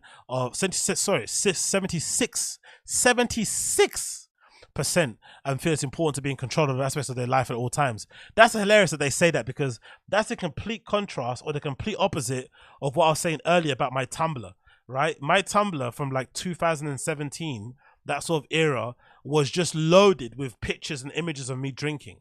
Let me get it up again here and just show you, because I feel like this is definitely a big change in what we're seeing these kids do, and definitely shows that they are probably way smarter than my generation in general, and just smarter than all generations, because they're able to kind of, you know, load up these kind of risks and be able to make the right decision. So this is my old Tumblr from back in the day, right? The last post I made on this Tumblr was July 27th, 2017. And the first image you see in there is a picture of me holding a bottle of red wine in what looks like a forest rave. So this must be sometime on Sunday afternoon. I must have been out already 25 plus hours, and I'm already holding a bottle of red wine here, drinking in a forest, listening to techno music with a bunch of other, you know, crackheads out there, right? Absolutely crazy. And if you scroll down my entire Tumblr, everything includes alcohol. This is a Travis Scott event, alcohol. Some sort of house party somewhere. This picture that's blurry, alcohol. Me holding booze. Random people that I don't know, alcohol. Me on a bus with a joint in my mouth, probably boozed up. Food, probably the day after recovering. A bottle of whiskey. Like, everything has to do with booze. Like this, a picture of me at flipping Primavera Festival with a friend. Like, everything kind of is centered, even food is centered around flipping booze that we used to do back in the day. Absolute crazy. Look at it. Another picture again with me holding a bourbon bottle. So it's quite cool to see that the kids nowadays are kind of protective and scared about being portrayed. Like back in the day, this to me was cool. Like to show people that you're drinking looked like you're being cool and you had a personality and you were doing interesting things. When now really a kid from Gen Z would have never been spotted, you know, seeing with a picture of them holding a bottle because it just looks too crazy. People are going to think you're too cracked out, which is why people are starting to do the whole lifestyle shaming thing. So it's quite cool to see the change kind of happening in real time with all these kind of kids at the same time. So I'm not going to lie. So anyway, go back to the article here. It says here, Joan Holmes, professor of alcohol policy at the University of Sheffield, as that there's also been a stark attitudinal shift. Not only do Gen Zers have a deeper awareness of the health risk, what else does it have here? But they also actively shun the notion of drunkenness, which I absolutely love. In the mind of late 2000s, getting drunk and binge drinking was a way of friendships and formed the solidified. Even experiencing the negative effects together was a key part of making sustaining friends in adolescence, early adulthood. But Gen Zers are more likely to see drunkenness as unpleasant, uncool, interesting. I love that. Let's read that quote once again because I feel that's fucking really poignant. It says here, in the mind to late 2000s, in the mid-late 2000s, getting drunk and binge drinking was a way friendships were formed and solidified. Even experiencing the negative effects together was a key part of making and sustaining friends in adolescence and early adulthood. But Gen Zers are more likely to see drunkenness as unpleasant, uncool, and uninteresting. How amazing is that, man? That's absolutely amazing. Big up the Gen Zers for seeing drinking as being uncool, but also don't make it your whole entire personality. Sorry, my fucking throat's going crazy here. Yeah, don't make it your whole entire personality. Have more to you than just not drinking. And also, if you don't drink and you're not into it, there's no need to kind of constantly announce it. I think just leading by an example, having your lifestyle being the way your lifestyle is and not using it like a badge of honor is a much better way to go about things. Because I feel like the whole lifestyle shaming, the whole putting it as a badge, the whole I'm better than you type of thing is really lame. And I feel like kind of goes against why you currently are probably not drinking in the first place. But again, what do I know? What we're just saying in the chat is better to get blasted early in life and get it out of your way so you don't end up like Bappa in your early 40s. No, of course. I feel like, but it's different though, because I feel like I've met a lot of people, especially in the UK. I've met a lot of people, especially who come from smaller towns where it's really boring. They don't have, you know, a lot of stuff to do for young people. A lot of those guys and girls suffer a lot from, you know, drug abuse and alcohol abuse because they don't have anything to do. So they drink really early and they start to do drugs really early. And then they turn into, you know, druggies and alcoholics, you know, late in life also. But a lot of those guys also have a thing where, what Uche is saying, where if you're from a small town and you started to, you know, you did your first line when you were like 15, more than likely by the time you hit your late 20s, you're kind of over it. Because you can, you know, that first high, you can never get it back again. You're kind of chasing a dragon, but you kind of got it out of your system. You're not that bothered about raving or drinking or doing that anything anymore. So it's kind of, it can go kind of both ways in general. But I think it's just nice to see that sobriety is now like a normal thing. It's not like a thing where I know a lot of people growing up where they used to dread birthdays. Like I had some friends that'd be like, oh my God, man, it's what are the time? I don't know, between like June and September. They used to hate it because that would usually be the times where people are inviting you to barbecues, they invite you to birthdays, engagements, baby showers, and there'd always be a pressure to drink. And sometimes people would be, you know, especially in the UK, there's always like, oh, do you want a drink? Especially if someone's ordering around and people are like, come on, just have one.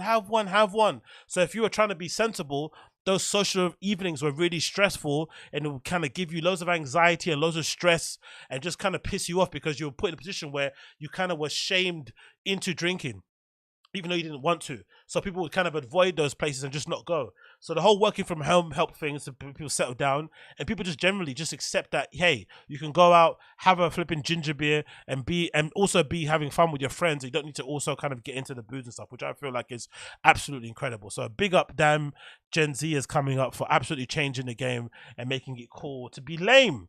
Making it cool to be lame because lame is actually the coolest thing ever. But also don't wear it like your identity, you know, have some sort of me personally, I'd much prefer to have like balance than to be like either or, but hey, just maybe that's me. Anyway, that has been the AgostinhoZinga Show episode number 258.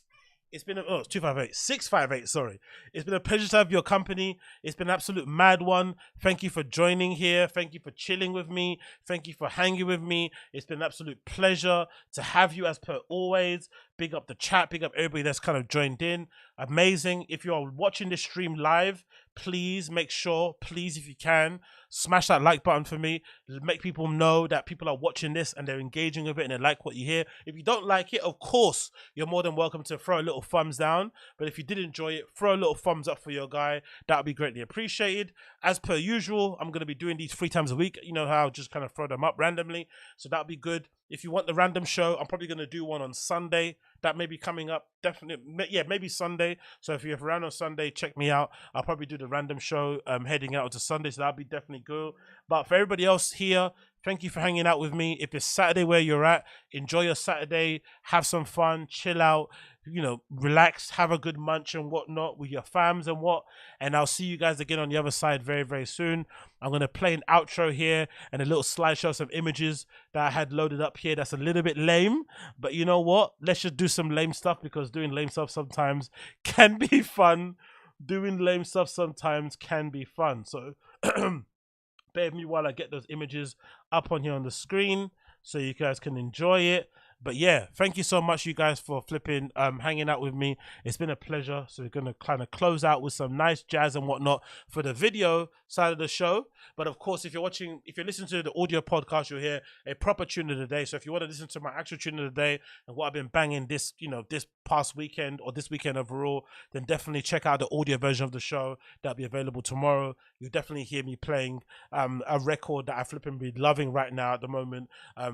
Basically from Danny, what's his face? JPEG Mafia and Danny Brown, right? Yeah, Danny Brown and JPEG Mafia album. So definitely check that out if you haven't already. But yeah, we're going to outro you with some jazz and then I'm going to see you guys again very soon. Take care, my friends. Take care.